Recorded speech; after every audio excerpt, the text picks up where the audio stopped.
Psikopat yang satu ini menggunakan media sosial untuk melancarkan perbuatan kejahatannya.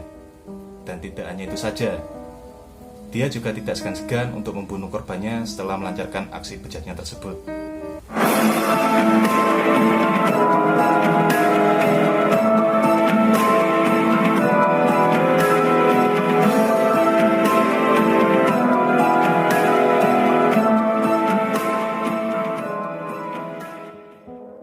Oke, assalamualaikum warahmatullahi wabarakatuh. Kembali lagi dengan saya di channel satu-satunya yang membahas semua informasi dan mengupas berbagai macam fakta-fakta yang ada. Bagi kalian yang baru join di channel ini, saya ucapkan selamat datang dan jangan lupa subscribe agar kalian tidak tertinggal video terbaru dari saya.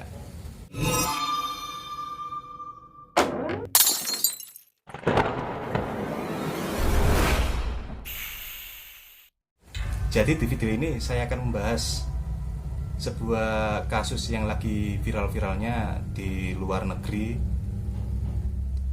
yang lagi ramai dibicarakan di berbagai belahan dunia, khususnya di negara Spanyol, mengenai seorang psikopat yang bernama Jonathan Garlindo. Jadi si Jonathan Garlindo ini merupakan salah satu orang yang menghidupkan kembali tantangan dari Paus Biru. Apa sih Paus Biru itu?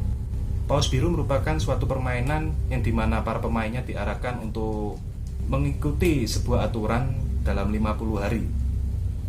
Permainan ini cukup berbahaya karena secara bertahap para pemainnya diharuskan untuk melakukan percobaan bunuh diri.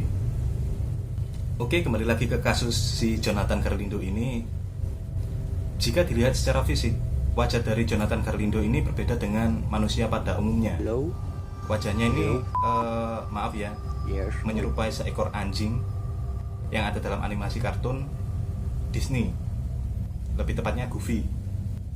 Pasti kalian bertanya-tanya, wajah dari si Jonathan Garlindo ini memang dari lahir, ataukah dia melakukan sebuah operasi, ataukah yang lainnya?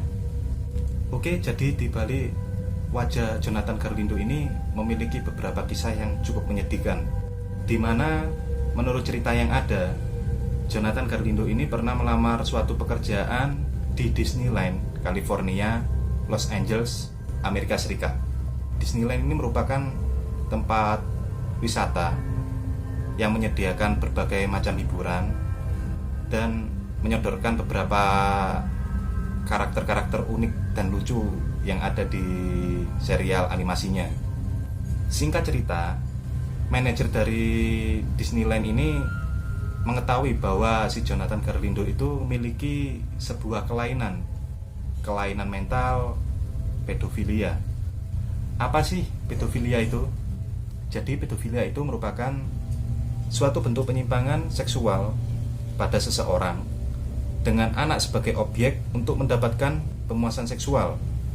Si Jonathan Garlindo ini merupakan seorang pedofil. Makanya perusahaan tersebut tidak menerima Jonathan Garlindo dengan alasan takut terjadi hal-hal yang tidak diinginkan di kemudian hari. Si Jonathan Garlindo ini akhirnya putus asa karena dia tidak diterima di perusahaan yang selama ini dia idam-idamkan. Akhirnya si Jonathan Garlindo ini merubah tampilan dari wajahnya hingga menyerupai anjing yang ada dalam toko animasi kartun tersebut yang dibilang Goofy tadi. Nah, mungkin sekarang kalian bertanya-tanya, bagaimana sih Jonathan Garlindo ini menjerat para korban-korbannya? Si Jonathan Garlindo ini memanfaatkan media sosial untuk menjangkit para korbannya. Modusnya, dia mengajak kenalan para korbannya, setelah itu diajak ketemuan. Setelah dia berhasil mengajak ketemu si korbannya itu, lalu Jonathan Garlindo ini menculiknya dan dilecehkan. Dan faktanya tidak itu aja. Jonathan Garlindo ini sebelum mengeksekusi si korban, dia merubah tampilan korbannya ini menjadi serupa dengannya, menyerupai seekor anjing. Setelah itu si korban dibunuh. Ya, semoga saja kasus-kasus seperti ini tidak terjadi di Indonesia ya. Cukup miris.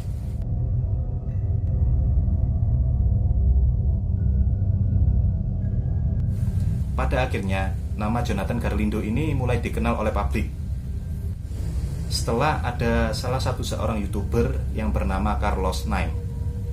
Di konten YouTube-nya tersebut, si Carlos Naim ini menampilkan beberapa fakta penculikan yang dilakukan oleh Jonathan Garlindo.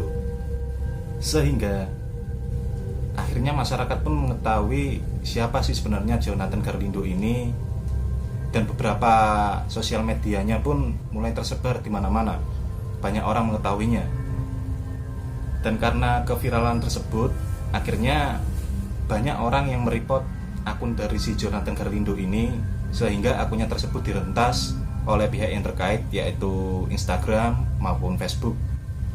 Dan tidak lama kemudian akun dari Jonathan Garlindo ini pun akhirnya menghilang. Karena Jonathan Garlindo merasa kesal dengan Carlos Naim, akhirnya si Jonathan Garlindo ini mencari di mana rumah dari Carlos Naim. Faktanya tidak cuma itu aja teman-teman.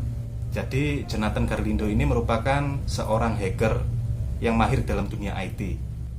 Singkat cerita, si Jonathan Garlindo ini berhasil menemukan alamat dari Carlos Naim. Padahal kalau dipikir-pikir, jarak antara kedua orang tersebut cukup jauh sih. Rumah Carlos Naim berada di Spanyol, sedangkan Jonathan Garlindo berada di California. Mungkin karena saking geramnya si Jonathan Garlindo ini terhadap Carlos Naim, berbagai cara pun dilakukan oleh dia, dan akhirnya Jonathan Garlindo ini mendatangi rumah dari Carlos Naim tersebut. Dan kejadian si Jonathan Garlindo ini yang datang ke rumah Carlos Naim itu sempat terekam di Instastory Carlos Naim. Oke, mari kita simak terlebih dahulu ya. Jadi cuplikan yang saya tampilkan ini saya dapatkan dari Instagram si Carlos Naim. Memang dalam video ini saya sengaja mempersingkat videonya langsung kepada inti-intinya saja. Bagi kalian-kalian yang mau lihat versi fullnya, bisa cek langsung ke Instagramnya, tinggal ketik Carlos Naim. Di dalam video ini saya menampilkan awal mula dari Carlos Naim diteror oleh Jonathan Garlindo, mulai dari awal sampai ditangkapnya Jonathan Garlindo ini, hingga bukti-bukti yang menunjukkan bahwa Jonathan Garlindo ini merupakan seorang hacker IT yang cukup handal. Langsung aja simak videonya.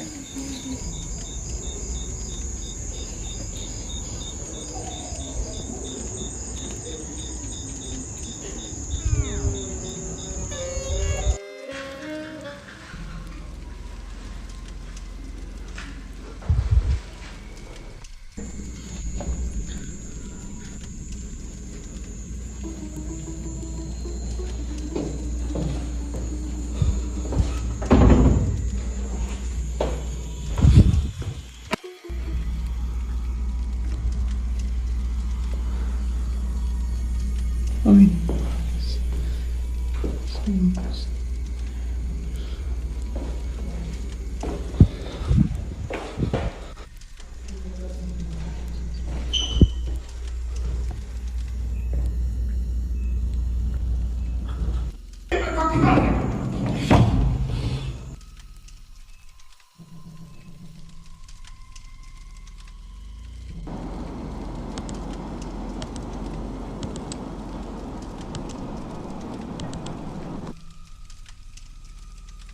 este video ya es de ahorita. Aquí hay como una, pues no sé qué sea esto la neta, pero atrás hay una cuevita y encontramos aquí una maleta que ahorita les voy a mandar las fotos, pero ya no la tengo en mi casa y al parecer estaba acampando.